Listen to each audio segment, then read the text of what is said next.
Hello everyone, hope you all are fine। आज हम हमारी फाइनेंशियल अकाउंटिंग की सीरीज़ को ही कंटिन्यू करेंगे and this is our lecture number 27। जैसा कि आप सब जानते हैं कि हमने फाइनल अकाउंट स्टार्ट किया है जिसमें हम उसके कुछ प्रैक्टिकल्स को डिस्कस कर रहे हैं। आज हम उसी को कंटिन्यू करेंगे। ओके, स्टार्ट करते हैं।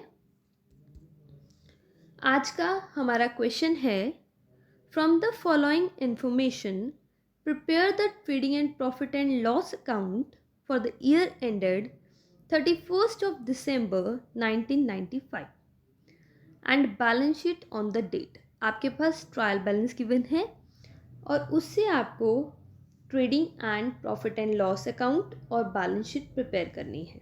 और डेट क्या रहेगी? Ended 31st December 1992। तो आपने अकाउंट्स प्रिपेयर करने हैं 1st January 1995 to 31st of December 1995 के लिए। ओके, आपको ट्रायल बैलेंस गिवन है और आपके पास कुछ एडजस्टमेंट गिवन है। एक बार एडजस्टमेंट्स को रीड आउट करते हैं। फर्स्ट है stock on 31st December 1995। Closing stock यानी क्लोजिंग स्टॉक गिवन है आपके पास 6000। नेक्स्ट है write off 600 for bad debts. Bad debts के लिए 600 यानी हमारे पास और फर्दर बैड डेब्ट्स गिवन है 600 एंड प्रोविज़न बनाना है हमें 5%। नेक्स्ट है हमारे पास goods costing 1000 were sent to the customer for 1200।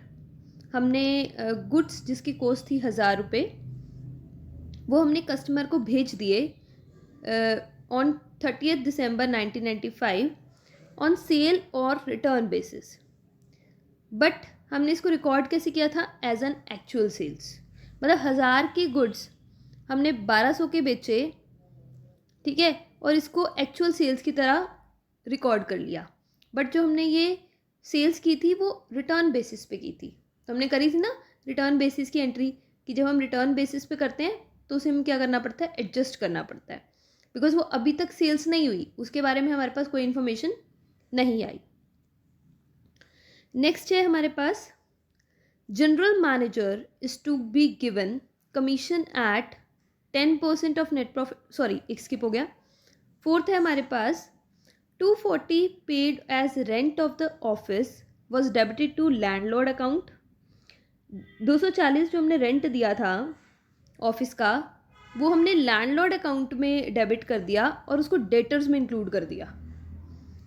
ठीक है, मतलब उसको लैंडलॉर्ड अकाउंट में डेबिट करके ना आपने, मतलब वो डेटर्स में ऐड हो गया। मतलब यानी उसको एज अ रेंट दिखाना पड़ेगा और डेटर्स में से निकालना पड़ेगा। क्लियर है? नेक्स्ट एंट्री है हमारे पास जनरल मैनेजर को कमीशन देनी है 10% after charging commission of work manager and his own, और वर्क मैनेजर को भी हमें कमीशन देनी है 5% after charging the commission of general manager and his own. Okay, clear है बच्चे? अब स्टार्ट करते हैं क्वेश्चन को एक बार। फर्स्ट एंट्री है हमारे पास stock on 31st of December 1995 was 6000, यानी हमारा क्लोजिंग स्टॉक है। तो इसे हम कहाँ दिखाते हैं? एक तो ट्रेडिंग अकाउंट की क्रेडिट साइड और एक बैलेंस शीट की डेबिट साइड। क्लियर है? बट अभी हम क्लोजिंग स्टॉक को क्लोज नहीं करेंगे बिकॉज हमने एक चीज़ पढ़ी थी, तभी हम पहले रीड कर लेते हैं ना क्वेश्चन को, कि sales sent on return basis. Sales sent on return basis में हमें क्लोजिंग स्टॉक में भी एडजस्टमेंट करनी होती है ना, तो मतलब हमें क्लोजिंग स्टॉक में इसकी एडजस्टमेंट करनी पड़ेगी। क्लियर है? तो अभी क्लोजिंग स्टॉक को हम क्लोज नहीं करेंगे। 6000 लिख के सीधा सिर्फ 6000 शो नहीं कर देंगे ट्रेडिंग अकाउंट में, पहले हम ये एडजस्टमेंट साथ में करेंगे। ओके, नेक्स्ट एंट्री है हमारे पास write off 600 for bad debts and maintain a provision of 5% on debtors. ये एंट्री भी हम नहीं कर सकते बिकॉज जो प्रोविज़न बनाना है डेटर्स का आपको, वो डेटर्स पूरे डेटर्स पे बनाओगे और डेटर्स में पहले हमें ये 2 एंट्रीज करनी पड़ेंगी, तब हमें पता लगेगा कि डेटर्स एक्चुअल में हैं कितने। ठीक है बच्चे, तभी तो मैं आपको कहती हूँ कि एक बार पहले क्वेश्चन को रीड कर लो, क्योंकि अब इससे भी डेटर्स प्लस या माइनस होंगे, ये भी डेटर्स में रॉन्गली डेबिटेड है। ठीक है, तो अब इसको ठीक करेंगे, फिर बैड डेब्ट्स और प्रोविज़न की एंट्री पे आएंगे। क्लियर है? सो थर्ड एंट्री करते हैं पहले। Goods costing 1000 were sent to the customer for 1200 on sale और return basis. This was recorded as actual sales.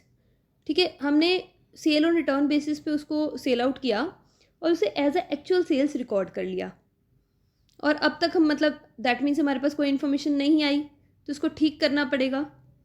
तो जब हमने उसको सेल्स मान लिया तो हमने एंट्री क्या की होगी? जब हमने उसको सेल्स मान लिया तो हमने एंट्री कर ली होगी debtors account debit to sales, यानी डेटर्स में पैसा डाल दिया होगा और सेल्स में भी पैसा डाल दिया होगा, और क्लोजिंग स्टॉक में से उसको लेस कर दिया होगा, क्योंकि स्टॉक में तो वो पड़ा ही नहीं ना, वो तो कस्टमर के पास है, तो क्लोजिंग स्टॉक में से उसको लेस कर दिया होगा। तो आपको क्या करना पड़ेगा? एक तो डेटर्स में से लेस करना पड़ेगा, सेल्स में से लेस करना पड़ेगा, और क्लोजिंग स्टॉक में से लेस करना पड़ेगा। ठीक है, अब जो सेल्स की एंट्री है वो तो इनवॉइस प्राइस पे होती है, मतलब जिस पे आप सेल करते हो उस पे होती है, यानी 1200। बट जो क्लोजिंग स्टॉक है वो तो एक्चुअल प्राइस पे हम करते हैं ना, क्योंकि जिस पे हमने स्टॉक लिया, जितने पे मतलब स्टॉक तो उसकी कॉस्ट पे रिकॉर्ड होता है। तो क्लोजिंग स्टॉक जो हमने लेस किया होगा वो हमने किस पे किया होगा? 1000 पे। तो हम ऐड भी कितना करेंगे? 1000, बिकॉज गुड्स की कॉस्ट कितनी है? 1000। आपने उसको बेचा 1200 पे है, तो सेल्स और डेटर्स तो आपने 1200 से बढ़ाए होंगे, बट क्लोजिंग स्टॉक लेस आपने 1000 से किया होगा। तो क्लोजिंग स्टॉक को अगर लेस 1000 से किया है तो ऐड भी किससे करोगे? 1000 से। तो एक तो क्या करो, क्लोजिंग स्टॉक में करो। क्लोजिंग स्टॉक 2 जगह आता है, तो एक तो यहाँ पे 6000 प्लस 1000 अनसोल्ड, मतलब सोल्ड ऑन रिटर्न बेसिस, तो क्लोजिंग स्टॉक हो गया 7000, और एक बैलेंस शीट में सीधा इन्होंने दिखा दिया क्लोजिंग स्टॉक 7000, या फिर दिखा दो 6000 प्लस 1000 जो रिटर्न बेसिस वाला है वो। ठीक है, क्लोजिंग स्टॉक हो गया 7000। ठीक है, नेक्स्ट है हमें क्या करना है? 1200 से सेल्स रिड्यूस करनी है। अब पहले सेल्स देखो, सेल्स कितनी है? सेल्स गिवन है हमारे पास, ये रही, सॉरी एक मिनट, सेल्स ये रही हमारी सेल्स। सेल्स गिवन है हमारे पास 49,800। तो जैसे ही सेल्स मिलेंगे हम देखेंगे रिटर्न तो नहीं गिवन, तो यहाँ पे हमारे पास कोई रिटर्न नहीं गिवन। सो हम क्या करेंगे? बाय सेल्स 49,800, उसमें से ये 1200 लेस ऑन कर देंगे, तो ये कितना आ जाएगा? 48,600। ओके, और सेकेंड वन, ये जो हमारा 1200 है वो डेटर्स में से रिड्यूस हो जाएगा, बिकॉज वो अभी हमारी सेल्स नहीं हुई। ठीक है, तो डेटर्स में से 1200 माइनस कर दिया। सबसे पहले तो डेटर्स हैं कितने, ये देखो, डेटर्स हैं हमारे 7000। तो बैलेंस शीट में एसेट साइड लिखोगे डेटर्स 7000, क्लियर है, और उसमें से लेस कर दोगे debtors for sale on, sorry debtors for return basis 1200। Okay, clear है ये एंट्री? अब नेक्स्ट पे चलते हैं। नेक्स्ट में क्या है? 240 पेड एज रेंट ऑफिस। 240 हमने रेंट के लिए पे किया और उसको डेटर्स में इंक्लूड कर दिया, तो गलत किया। तो एक तो हमें उसको एज अ रेंट दिखाना था, तो उसको दिखा दो, और सेकंड वन डेटर्स में से उसको निकाल लो, बिकॉज वो आपके डेटर्स नहीं हैं। तो क्या करोगे? एक तो P&L की डेबिट साइड में टू रेंट 240, और सेकेंड वन डेटर्स में से रिड्यूस कर दोगे 240 रुपीज़, बिकॉज ये हमारे डेटर्स नहीं हैं। तो ये दोनों करने के बाद हमारे डेटर्स हो गए, मतलब वो रिटर्न बेसिस और वो करने के बाद हमारे डेटर्स आ गए 5560। ओके, अब हमने डेटर्स को ठीक कर लिया। अब हम करेंगे बैड डेट्स और प्रोविज़न की एंट्री। अब क्या है हमारे पास, write off 600 for bad debts. जब बैड डेट्स की बात आती है तो सबसे पहले हम ये देखते हैं कि मतलब स्टेप्स को फॉलो करते हैं।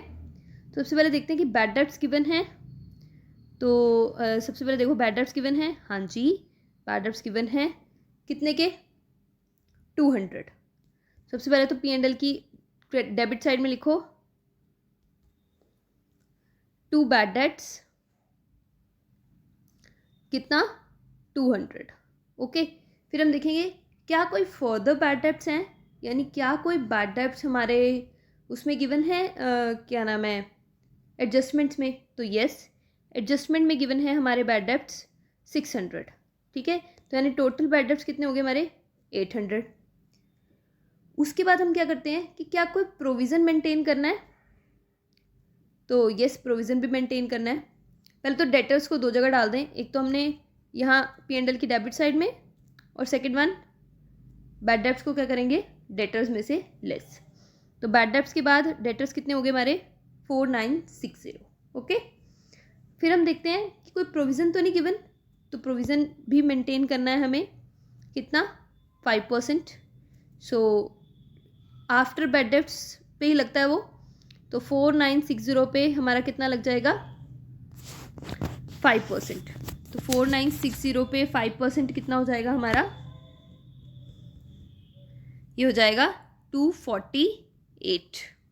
ओके, तो न्यू प्रोविज़न आ गया हमारा 248। तो इसका हम क्या करेंगे, देखो यहाँ पे हो गया डेटर्स लिख दिए, अब ऐसे करोगे आप इसमें एंट्री 2 बैड डेट्स कितने थे 200। ठीक है, फर्दर बैड डेट्स 600 और ऐड में प्रोविज़न 248, ये आप लिख दोगे P&L की डेबिट साइड।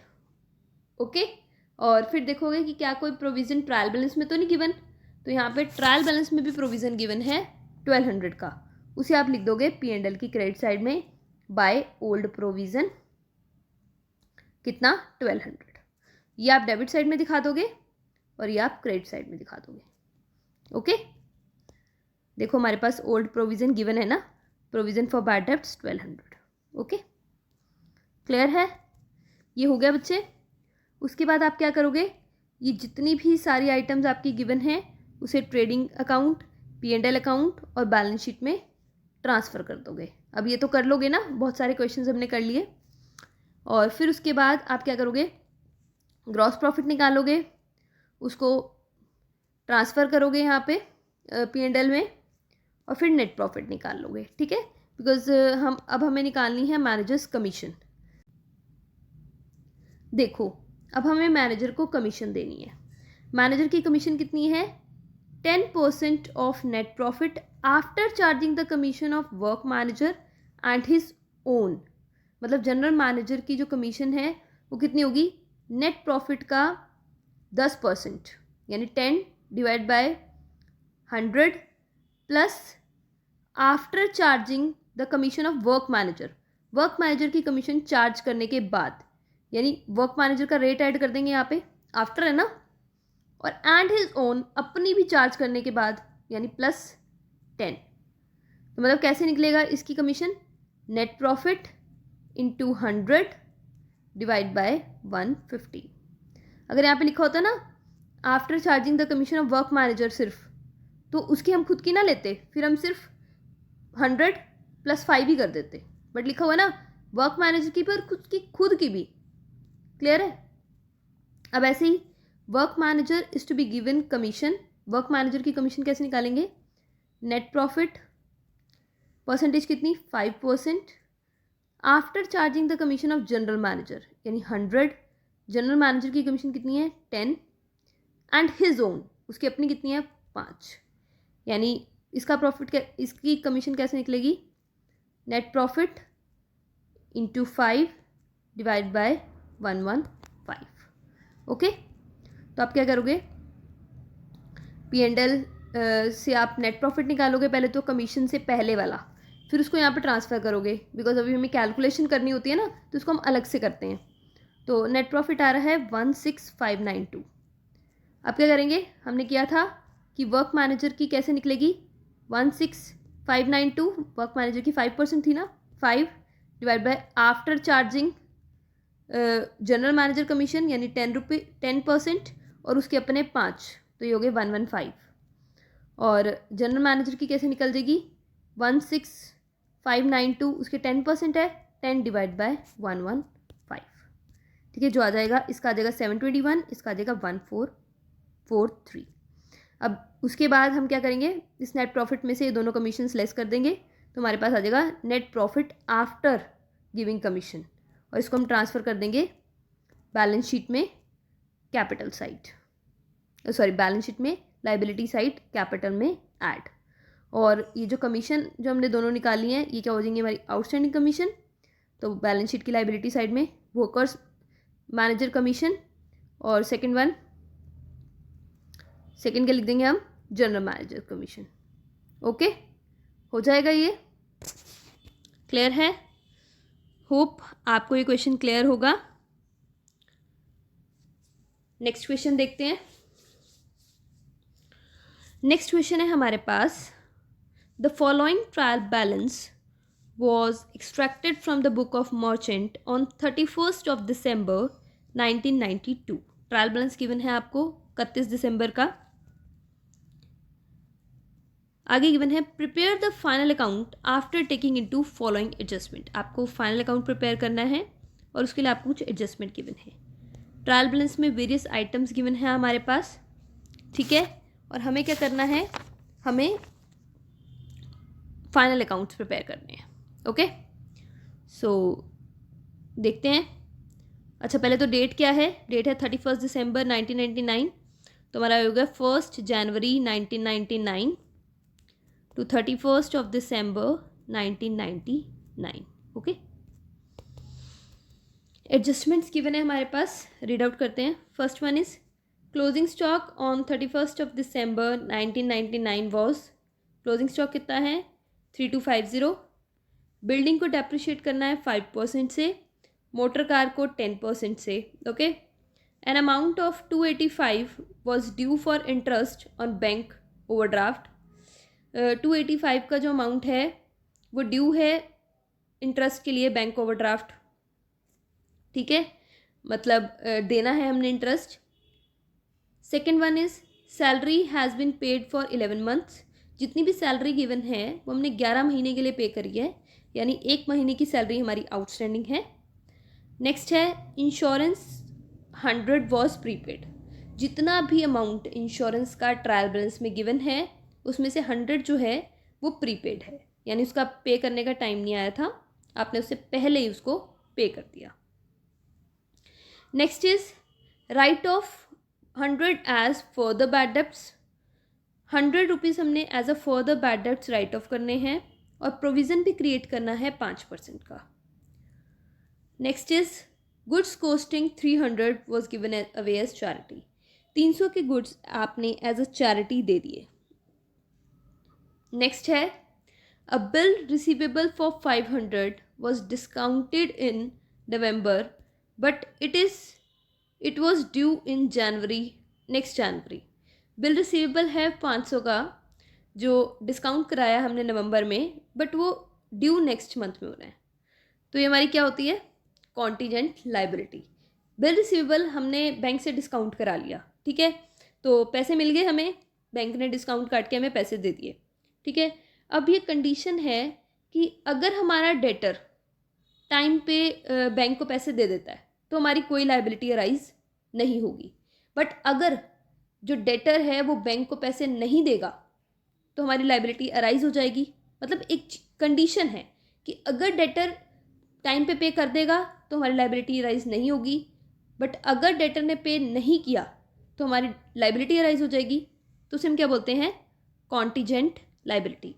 एक क्वेश्चन था पीछे, उसमें भी हमारे पास कॉन्टीजेंट लाइबिलिटी थी, तो मैं लास्ट में स्पेसिफाई करना मेरा रह गया था कि कॉन्टीजेंट लाइबिलिटी की जो एडजस्टमेंट है उसके मार्क्स इसी चीज़ के मिलते हैं कि वो बैलेंस शीट के नीचे आपको दिखानी है, मतलब उसको शो करना है इसको भी जैसे क्या करोगे आप, बैलेंस शीट के नीचे शो करोगे कि एक बिल रिसीवेबल है 500 का, यानी कंटीजेंट लायबिलिटी है हमारी 500 की। ओके, मतलब बैलेंस शीट के नीचे आपको एक नोट बना के लिखना है इसको।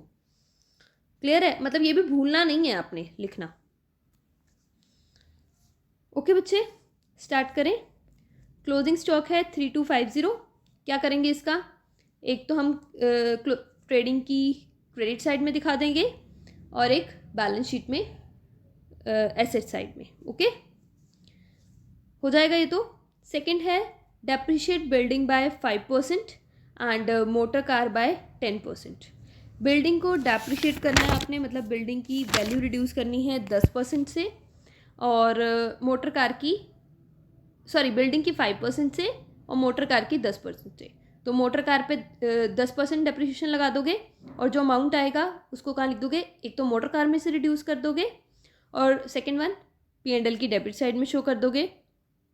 ऐसे ही बिल्डिंग पे डेप्रिसिएशन लगाओगे और जितना भी आएगा एक तो बिल्डिंग में से लेस कर दोगे और सेकेंड वन P&L की डेबिट साइड में शो कर दोगे, बिकॉज ये हमारा लॉस है। क्लियर है, एक बार दिखाई देती हूँ। चलो, बिल्डिंग है हमारे पास 7500, इसमें मैं लगाना है 5% का डिस्काउंट, डेप्रिशिएशन। सो बिल्डिंग है 7500, डेप्रिशिएशन लगा दिया 5%, जो आ जाएगा हमारे पास 375। लेस किया तो बिल्डिंग की वैल्यू कितनी होगी, 7125। और सेकेंडली डेप्रिशिएशन को कहाँ दिखाओगे, P&L की डेबिट साइड में, to depreciation on building 375। Okay, motor car पे लगाना है आपको डेप्रिशिएशन। मोटर कार कितनी है, 6000। तो बैलेंस शीट में जाओगे, मोटर कार 6000, डेप्रिशिएशन 10% 600, तो मोटर कार कितनी की होगी, 5400। डेप्रिशिएशन कितना हो गया, 600। तो टोटल डेप्रिशिएशन हमारे पास हो गया, जो हमने P&L की डेबिट साइड दिखाना है, that is 975। Okay, next entry है हमारे पास, an amount of 285 was due for interest on bank overdraft. 285 का जो इंटरेस्ट है वो बैंक ओवरड्राफ्ट पे ड्यू है, यानी हमारा ये कौन सा इंटरेस्ट हो गया, ये हमारा हो गया आउटस्टैंडिंग इंटरेस्ट। मतलब जितना भी इंटरेस्ट गिवन है उसमें कुछ आउटस्टैंडिंग है हमारा। तो देखो कितना इंटरेस्ट गिवन है हमारे पास इंटरेस्ट गिवन है 118।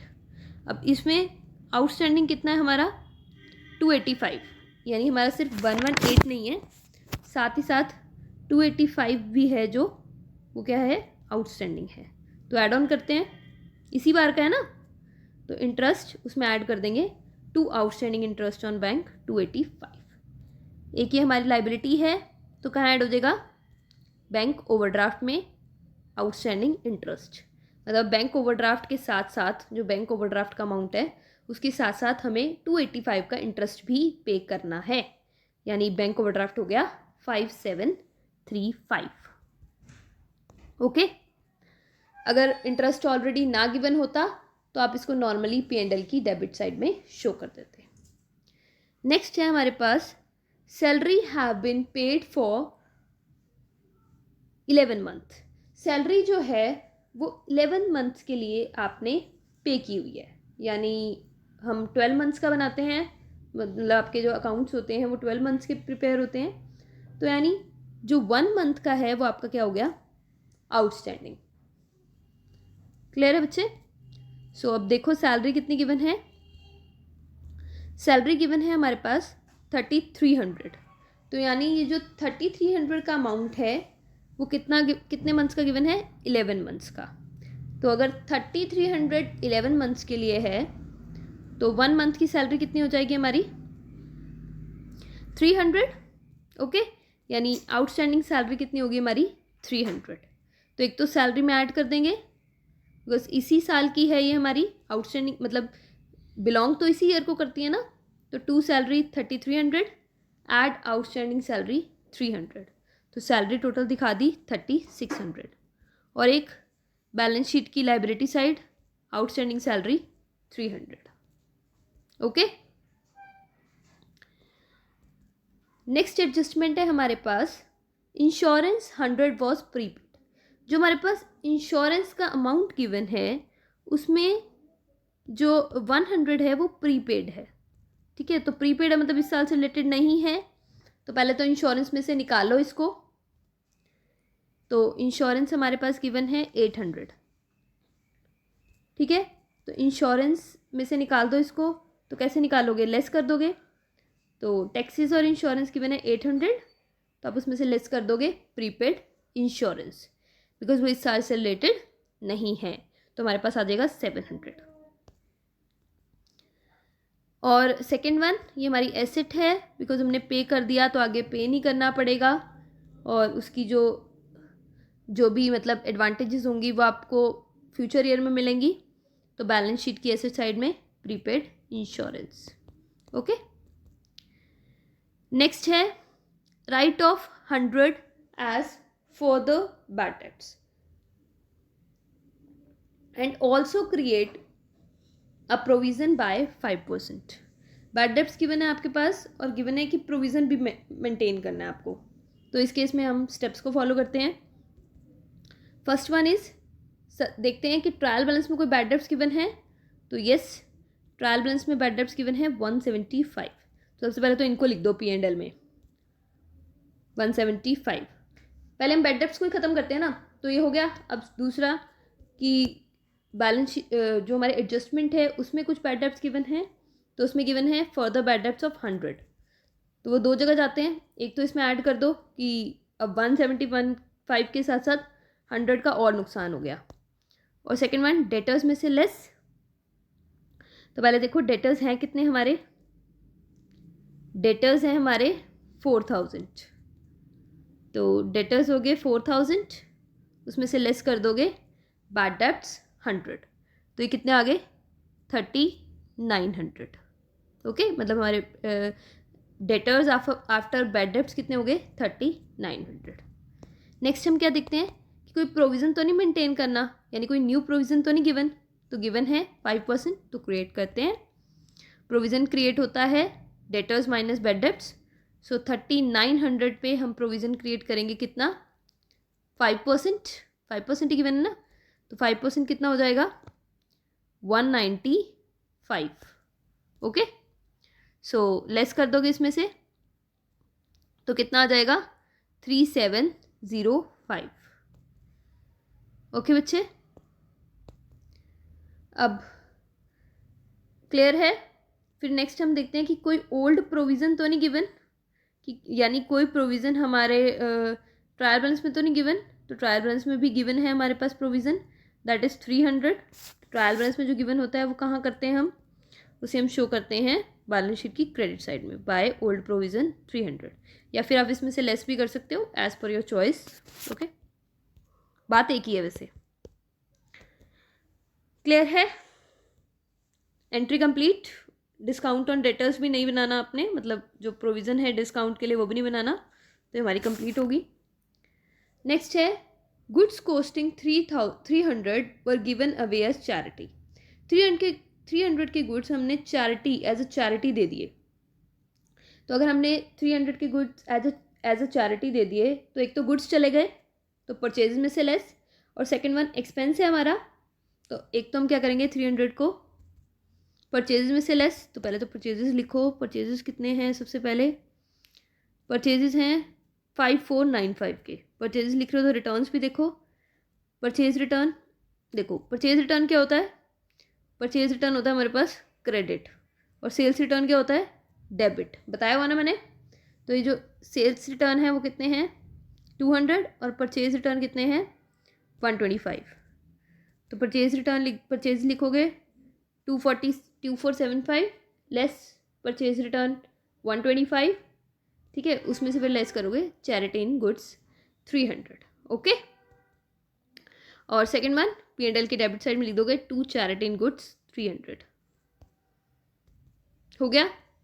नेक्स्ट है हमारे पास entry, a bill for 500 was discounted in November but it was due in next. मैंने आपको बताया था ये क्या है हमारी कॉन्टीजेंट लाइबिलिटी, तो इसको हम कहाँ शो करेंगे, सारा क्वेश्चन करने के बाद नोट्स में हम शो कर देंगे a contingent liability of 1 second, it's 20 question ना 21,